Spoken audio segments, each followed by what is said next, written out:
ఇందిరమ్మ ఇల్లు, భూభారతి, అదే రకంగా టింగ్ టింగ్ టింగ్ అనుకుంటూ 3 రోజుల నుంచి మీ అందరికీ జమ అవుతుంది రైతు భరోసా. ఆనాటి ప్రభుత్వం రైతు బంధు ద్వారా 10,000 రూపాయలు ఎకరానికి 2 పంటలకు ఇస్తే, మీ దీవెనలతో ఉన్న ఇందిరమ్మ ప్రభుత్వం రైతును రాజు చేయాలని, రైతు ముఖంలో చిరునవ్వు చూడాలని 12,000 ఇచ్చారు. కార్యక్రమాన్ని 6వ తారీఖు నుంచి గౌరవ ముఖ్యమంత్రి గారు స్టార్ట్ చేస్తే, 6 కాదు 16వ తారీఖు నుంచి గౌరవ ముఖ్యమంత్రి గారు స్టార్ట్ చేస్తే 9 రోజుల లోపే 9,000 కోట్లు టింగ్ టింగ్ టింగ్ అనుకుంటూ నా రైతన్నుల ఖాతాలో జమ అవుతుంది. కానీ నేను 6 అడుగుల అందగాడిని అని ఒక అందగాడు ఉన్నాడు, మాజీ మంత్రి.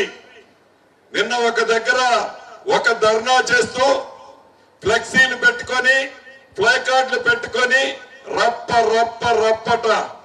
ఏంటి రప్ప రప్ప రప్ప? దేనికి రప్ప రప్ప రప్ప? ఏం చేయాలనుకుంటున్నావు? ఈ రాష్ట్రాన్ని ప్రశాంతంగా శాంతి భద్రతలతో ఉన్న ఈ తెలంగాణ రాష్ట్రాన్ని ఫ్యాక్షన్ రాష్ట్రంగా తయారు చేయాలనుకుంటున్నావా?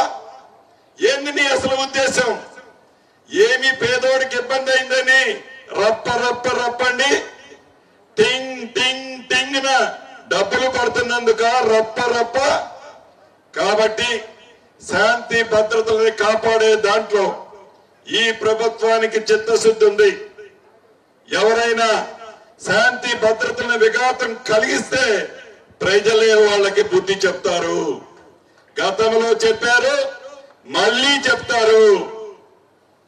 అంతేకాదు, ఇందాక మా ఇల్లన్న చెప్పినట్లు ఆనాడు మాజీ ముఖ్యమంత్రి గారు వాసాల మర్రి వారి ఫామ్ హౌస్ కి పక్కన ఉంటుంది. వారి ఫామ్ హౌస్ కి 4 లైన్ రోడ్ వేయటం కోసం నేను ముఖ్యమంత్రిని, మీ గ్రామాన్ని దత్తత తీసుకుంటున్నా, అడ్డం వచ్చే ఇళ్ళన్నీ కూడా మంచి భవంతులు కడతానని నమ్మబలికి ఆ రోడ్డుకి అడ్డం వచ్చే ఇళ్ళన్నీ పడగొట్టి ప్రభుత్వం